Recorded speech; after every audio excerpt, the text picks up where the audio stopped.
Bakit may panawagan ngayon na huwag mo nang magbenta ng iyong XRP? Yan, sa gitna po ng regulatory uncertainty at pabago-bagong galaw ng crypto market, maraming mga holders ang napapaisip kung oras na ba para magbenta. Ngunit ayon po sa isang kilalang crypto commentator na si XRP Finance Bull, maaaring maling timing daw ito. Ang kanyang punto ay simple pero mabigat. Masyadong nakatuon ang market sa short-term price action at nakakalimutan ang mas mahalagang long-term supply structure na XRP. Bilang isang crypto enthusiast, nakikita ko ito bilang paalala na hindi lahat ng takot sa market ay may matibay na pundasyon. Kung ikaw ay isang holder, tandaan mo na tayo mismo ang tinutukoy dito. Ang tanong ay hindi kung babagsak ba ang presyo bukas, kundi kung ano ang magiging papel ng XRP kapag malinaw na ang regulatory landscape. Kaya yan po ang siyang ating pag-uusapan sa video na ito. At ayan, ano nga ba ang koneksyon ng regulasyon sa tunay na halaga ni XRP? Ayon po kay X-Finance Bull dito, ang kasalukuyang kaba ng market ay maaaring hindi po naka-align o nakatugma sa kung ano ang paparating. Hindi raw ito simpleng hula, kundi timeline-based expectation. Ang focus ay nasa US regulation, lalo na sa tinatawag na Clarity Act. Kapag malinaw na po ang rules, mas magiging malinaw din ang tingin ng institutions kay XRP. Bilang crypto asset, si XRP ay matagal nang nasa gitna ng regulatory debate. Ngunit kapag natapos po ang usaping ito, nagbabago ang narrative. Hindi na siya tinitingnan bilang risky token, kundi bilang regulated liquidity tool. Dito po pumapasok ang mas malalim na value. Hindi presyo ang una, kundi structure. Ano naman po ang sinasabi ni Brad Garlinghouse tungkol sa Clarity Act? Sa isang video, yan na pahayag po, ay sinabi ni Ginong Brad Garlinghouse na hindi pa inaasahang may papasa ang Clarity Act ngayong taon. Ngunit malinaw po ang kanyang mensahe. May galaw at direksyon ang batas sa unang kalahati ng susunod na taon. Para sa market, mahalaga po ang ganitong statement dahil hindi po ito haka-haka kundi guidance mula sa loob ng industriya. Ayon po kay X-Finance Bull, ito ay indikasyon na ang regulatory clarity ay paparating na. May takdang oras at hindi po indefinite delay. Kapag dumating ito, asahan ang mga disclosure at saka operational decisions mula sa malalaking players. At dito po nagsisimulang magbago ang dynamics ng XRP. Ngayon ay bakit po ba mahalaga ang escrowed XRP sa usapang ito? Yan, isa po sa pinakamabigat na punto ng analysis ay ang 34 hanggang 38 billion XRP na hawak sa escrow. Marami pong investors ang natatakot na ito raw ay future sell pressure. Ngunit mariing na tinatanggihan ito ni X-Finance Bull. Sa kanyang pananaw, ang escrowed XRP ay hindi po nakareserba para ibuhos sa open market. Sa halip, ito po ay pre-allocated supply para sa institutional use. Kapag malinaw na po ang regulasyon, mapipilitan si Ripple na ipaliwanag ang eksaktong role ng supply na ito. At kapag nangyari po ito, babagsak ang takot na matagal nang bumabalot sa market. Para saan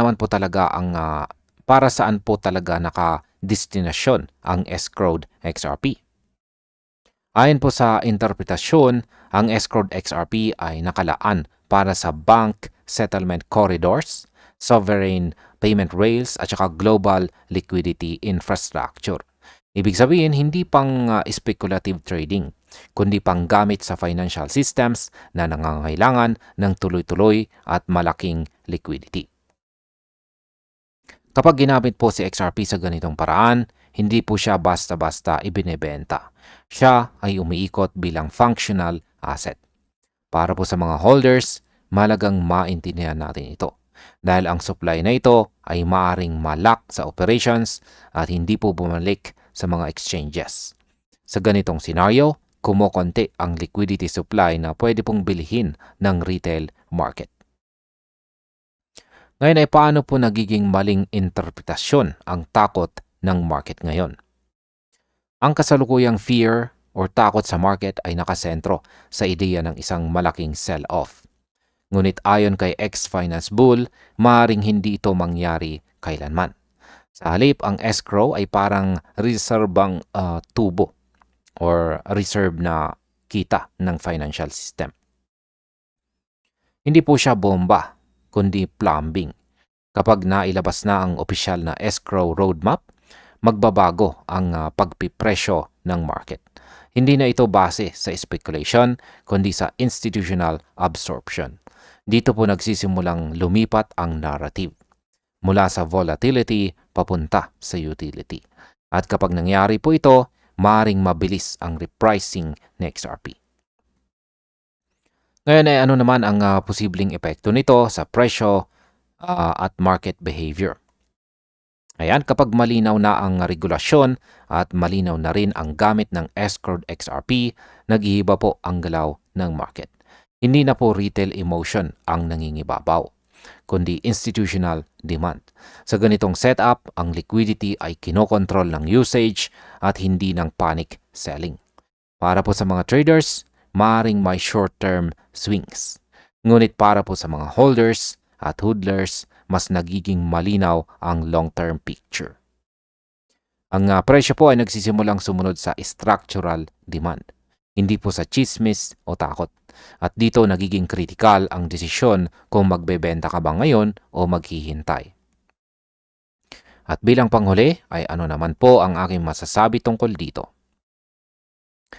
Sa aking pananaw, ang mensahe ay hindi po simpleng huwag magbenta.